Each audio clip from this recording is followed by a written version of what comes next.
La primera mención de pastoreo que conocemos viene de la Biblia, en el Génesis 29, con la figura de Jacob, que a través del manejo correcto de las pasturas y prácticas o técnicas avanzadas para aquel tiempo, ha multiplicado los rebaños de su tío y suegro Labán. Jacob era un pastor celoso y hacía en aquel tiempo una especie de pastoreo racional sin contar con los modernos medios que contamos hoy. La sistematización del pastoreo racional bajo la ciencia vino por el bioquímico francés André Voisin, nacido en Dieppe, Francia, en el 1913 y fallecido en La Habana en su última misión científica para multiplicar los rebaños en el continente. Lastimablemente, Voisin no tuvo más que 19 días de vida en nuestro continente y no pudo profundizarse en las especies tropicales de los climas calientes, ya que en Francia trabajaba solamente con pastos templados de alto valor zootécnico, como lo son raigrás, trébol blanco, lotos y otras más. Voisin llegó al continente y en 1964 se ha muerto, pero un discípulo suyo del sur de Brasil, el ingeniero agrónomo Nilo Romero, en su finca de 114 hectáreas, vecino al Uruguay con campos naturales, empezó sus experiencias en el engorde de novillos. Hoy el pastoreo Voisin está en todo el continente, con todas las especies animales, con búfalos de carne de leche, con bovinos de carne de leche, con ovinos, caprinos, incluso suinos y aves también, como gansos y gallinas ponedoras. Bueno, Voisin trabajó con el concepto de pastoreo y de planta pratense. Pastoreo, decía Voisin, es el encuentro de la vaca con su pasto. Cuanto más armonioso sea este encuentro, mejor lo será para la vaca y para el pasto. El pasto necesita de la vaca y la vaca necesita del pasto para nutrirse.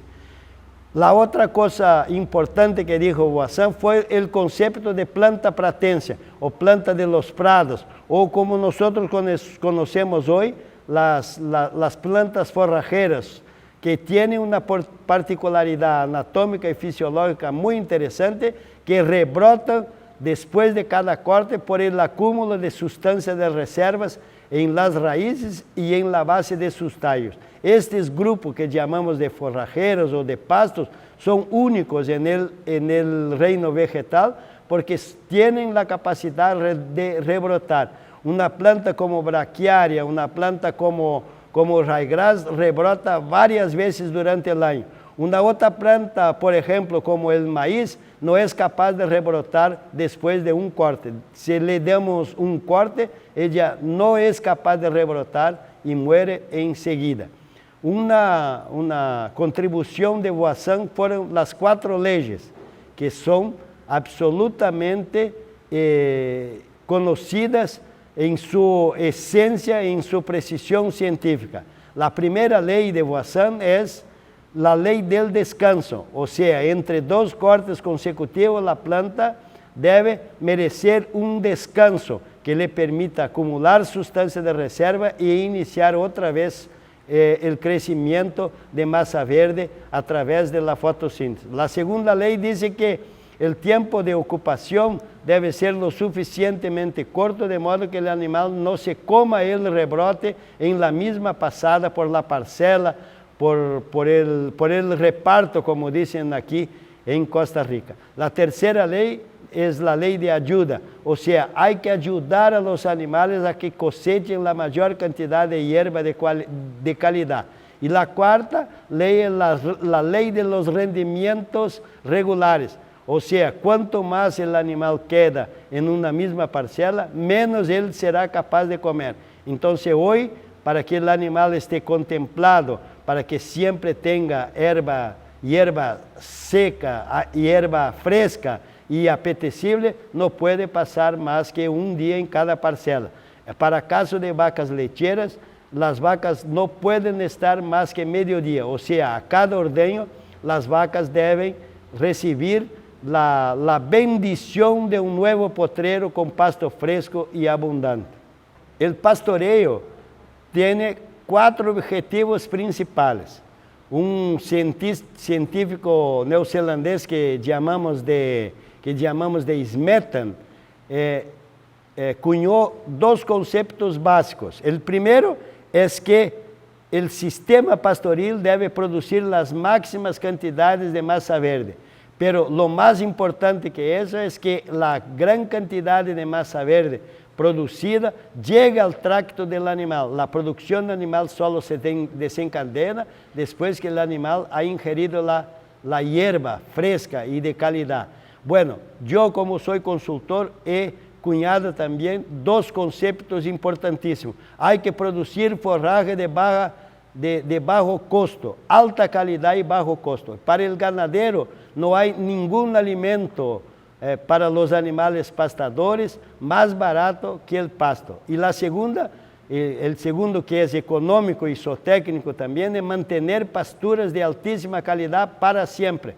Toda la vez que tenemos que hacer inversiones en las pasturas, nuestros costos crecen mucho y la rentabilidad del ganadero decae enseguida.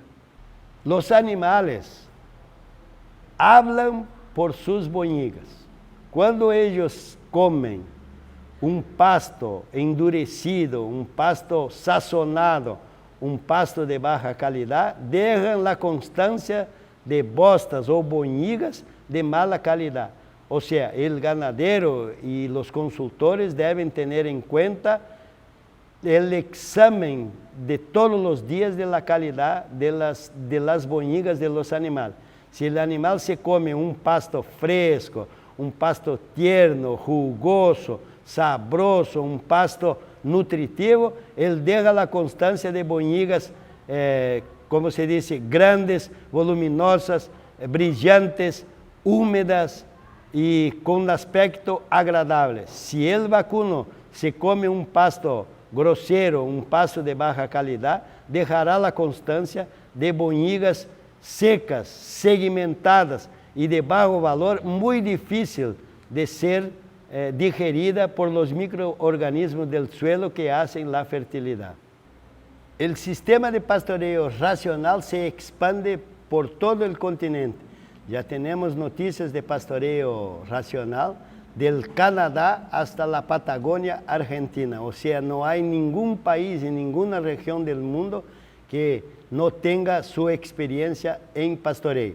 Pero hay un problema interesante de recalcar y llamar la atención de los ganaderos y de los profesionales de ciencias agrarias, es que todos están de acuerdo que tendremos que hacer rotación de los pastos, pero muchas veces son muy parcos y construyen muy pocos potreros. Muy pocos potreros no nos permiten hacer un manejo correcto. O sea, yo siempre costumbro decir, pocas parcelas, pocos potreros, pocos repartos, muchos errores. Nosotros no tenemos tendremos siempre una reducida capacidad de manejar correctamente los pastos por la inobservancia de los tiempos correctos de descanso. Y en segundo lugar, tendremos que quedar con los animales mucho tiempo sobre las mismas parcelas o repartos. Entonces, hay un dicho muy interesante. ¿Cuántos potreros, me preguntan mucho los ganaderos, cuántos potreros debemos construir? Yo siempre costumbro decir el número máximo multiplicado por 2. Yo he visto en Costa Rica mucho pasto, pero pocas parcelas y los animales quedan mucho tiempo. En el primer día de permanencia en las parcelas se comen la parte principal, la más nutritiva. El segundo día se come un pasto de menor calidad y en el tercer día o estarán consumiendo un pasto de baja calidad o entonces se estarán rehusando a consumir este pasto con perjuicios muy grandes en los parámetros productivos para producción de carne o de leche. Entonces, siempre tengo un dicho: el amor, la libertad y el número de potreros nunca son demasiados. O sea, cuanto más exageremos en la construcción de potreros, más versatilidad contaremos en nuestro manejo de pasturas. Para conducir correctamente un proyecto de pastoreo racional, debe contar el ganadero con asesoramiento técnico de personal de verdad capacitado para este tema. El ganadero sin asistencia técnica normalmente comete muchos errores y gasta más de lo que debería. Bueno, entonces vamos a tratar de algunos casos. El primer error más común es que el ganadero pone énfasis en los productos y no en los procesos. Para que tengamos un proyecto bien conducido, es necesario que el ganadero no tenga ningún defecto de manejo antes de pensar en cualquier aplicación de productos químicos. El segundo tema interesante son potreros de tamaños diferentes, potreros de tamaños diversos. Hay que hacer una diagramación buscando que todos los potreros tengan la misma área y que todos sean iguales en su potencial de producción de pasto. El tercero, el pastoreo secuencial. El pastoreo es racional y no es de pasar del 1 para el 2, para el 20, para el 30 y regresar al 1. No es ese el caso. Hay que mirar todos los días para ver cuál es el potrero que ha crecido mejor el pasto. Porque en un mismo sector de pastura hay potreros con mayor potencial de producción de pasto. El otro problema es que el ganadero no observa completamente los tiempos correctos de descanso de las pasturas. O está con tiempos cortos o está con tiempos demasiados. Si está con tiempos cortos de descanso, hay inmediatamente un pasto muy tierno y de baja calidad. Si deja pasar mucho tiempo, el pasto pierde la calidad. De cualquier manera es controlar los tiempos según el crecimiento de los pastos en una determinada situación, en un determinado local y las condiciones climáticas imperantes. Bueno, otro tema interesante es que los productores no hacen planificación alimentaria. La planificación alimentaria debe ser un sistema de trabajo constante en la finca. Planificar la finca para el año para que tengamos el tamaño del rebaño, la época de crecimiento máximo de los pastos, qué vamos a hacer con los excedentes de pasto y qué vamos a hacer con la falta de pasto. Si el ganadero sabe manejar sus pastos, él siempre tiene reservas forrajeras guardadas para suministrarse a sus animales en los periodos de carencia. Y el pasto siempre conservado, siempre es un alimento muy barato y muy efectivo para mantener los costos bajos. El otro, el empirismo de formación de lote. Y aquí en Costa Rica hay un error, una tentación de errar con muchos lotes. Hay que trabajar con lotes más uniformes posibles y lotes más compactos, o sea, con más animales por lote para que puedan comer más parejo el pasto que se les ofrece. El segundo problema, los ganaderos de manera general no tienen registros buenos, anotaciones y pocos tienen mapa. El plano de la finca debe ser un instrumento que el ganadero debe contar y su personal debe tenerlo en manos todos los días para que se ubique bien y sepa cuántos días de descanso tiene cada una de las parcelas. Y el otro tema importantísimo es entrenar al personal. El ganadero, el propietario, o sea, o quizás el pequeño ganadero que él mismo que trabaja en su finca debe entrenarse o entrenar su personal. el personal entrenado produce más y tiene una mejor condición de ofrecerle incluso sugerencias muy buenas. Este personal de calidad debe ser valorado en sus condiciones sociales y merecerse salarios más elevados para que se mantenga motivado en el trabajo. El agua es considerado el segundo alimento más importante de los herbívoros y también de los humanos. Nosotros y los animales debemos tomarnos nuestra agüita todos los días y varias veces, especialmente en climas calientes como este que tenemos aquí en Costa Rica. Entonces, el agua no puede faltar. Una constatación aquí que es la mayoría de las vacas de Costa Rica, de ganado lechero, que es una categoría animal más exigente, no toman las cantidades de agua necesarias para expresar su digestión correcta y de esta manera convertir en producto vendable por el productor. Bueno, la primera cosa, los animales no toman las cantidades de agua. Se cree que en ganado de carne, 90% de los animales no toman las cantidades de agua. Y hay que hacer agua abundante y de calidad y agua tibia, con temperatura alrededor de los 27 grados. Los bovinos no tienen esmalte en los dientes y una agua fría es más o menos como nosotros tomar una agua muy fría con la raíz de nuestros dientes expuesta. Y la segunda cosa, las bacterias del rumen necesitan de agua tibia para trabajar más eficientemente, si no se le impone al bovino un esfuerzo fisiológico para calentar el agua y tornarla más conveniente para la acción de los microorganismos del rumen. Entonces, agua es un tema importantísimo, agua en abundancia. De las fincas que visitamos nosotros aquí en Costa Rica, todas tenían problemas de abastecimiento de agua, o sea, los animales no tomaban las cantidades de agua, incluso en ganado lechero.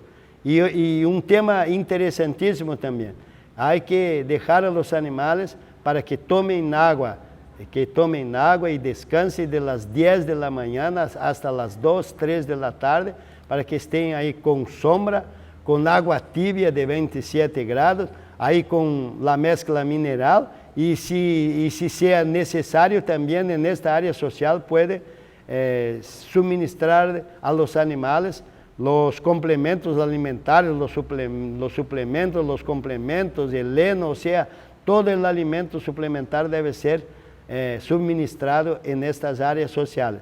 Estas áreas sociales no pueden estar abiertas. El ganadero debe llevar su hato para estas áreas sociales y dejar los animales presos ahí durante 4 o 5 horas para que los animales dominados puedan tomar su agüita y puedan satisfacerse y no recibir en su cuerpo una carga calórica exagerada, porque después si hacen eso tendrán que hacer esfuerzo fisiológico para refrigerarse y mantener su cuerpo con una temperatura agradable, y eso le cuesta mucho y el animal gasta energía sin necesidad. Hoy el ganadero tiene una herramienta muy importante que son las cercas eléctricas, que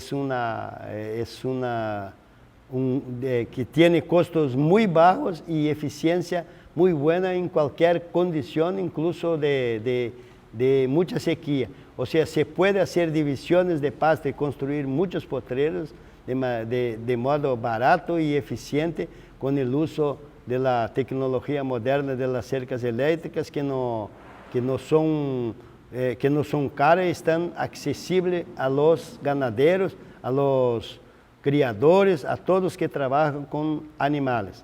Y el otro tema importante que debemos recalcar aquí es el bienestar animal. O sea, los animales en pastoreo racional son muy mansos, son muy reactivos, o sea, a la presencia del ganadero es de una manera, los trae de una manera, los llama, los siguen, entonces es muy bueno. Los animales no pueden ser maltratados porque nosotros vivimos de esos animales y debemos brindarles manejos gentiles y eficientes. Llegué aquí en Costa Rica por la primera vez en diciembre de 2009 en un curso en la UTN y poco se hablaba del pastoreo racional, principalmente para ganado de carne. Mi gran sorpresa es que menos de 4 años después, esa es la tercera vez que vengo a Costa Rica, el pastoreo racional se ha desparramado por todas las regiones, principalmente con ganado de carne, que era una actividad muy